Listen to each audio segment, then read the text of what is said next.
Isang bagong yugto sa artistic journey ng Little CEO ng Purple Hearts na si Love Crizel ang itinatanyag niya sa pag-release ng kanyang pang-anim na original single na Hearts in Bloom. Narito ang aking report. My heart's in bloom, unfolding with grace, finding the light in the darkest place. Matagumpay na inilunsad ni Love Crizel ang kanyang ika-anim na original na kanta, ang Hearts in Bloom, nitong January 31 sa Academy of Rock sa Quezon City. Seasons change and so do we.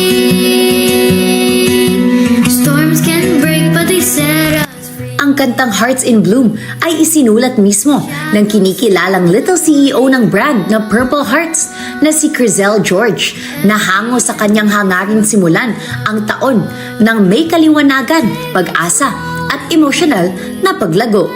Naghatid ang kanta ng banayad ngunit makapangyarihang mensahe sa paglulunsad.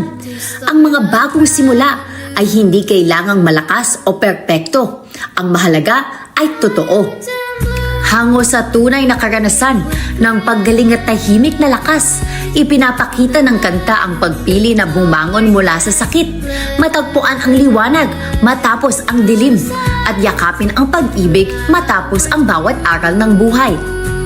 Ang kanta ay pinagyaman sa tulong ng voice coach ni Crizel na si Rachel Ann Alejo.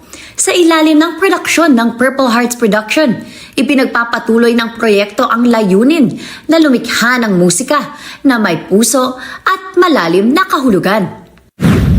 Like make a song for them to start, encouraging, and the song is about new beginning. So if you want to start fresh, listen to the song because there's a part, like I said, there's a part that says to start a brand new.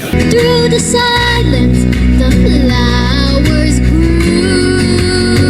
Sa mismong press launch, nagbigay ng live performance si Crizel ng Hearts in Bloom at hinikayat ang mga dumalo sa pamamagitan ng kanyang taus-pusong pag-awit at damdamin. Bilang kanyang sixth single, nagbukas ito ng bagong yugto sa kanyang musika na may 4 pang bagong original na kanta na nakatakdang ilabas. Higit pa sa musika, patuloy na nangunguna si Crizel ng may malasakit at layunin. Sa kanyang nalalapit na 10th birthday ngayong Hulyo, nakatuon siya sa pagtulong sa iba.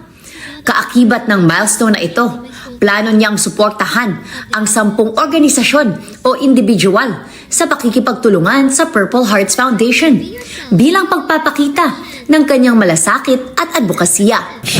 I just feel like that I improved a lot. Like I showed my own feelings and stuff. And how can I say this?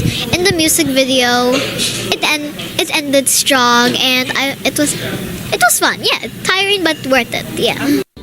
Suportado ng Purple Hearts Production, maglalabas sila ng buwanang music video sa buong taon upang masaksihan ng publiko ang kanyang pag-unlad bilang isang artist.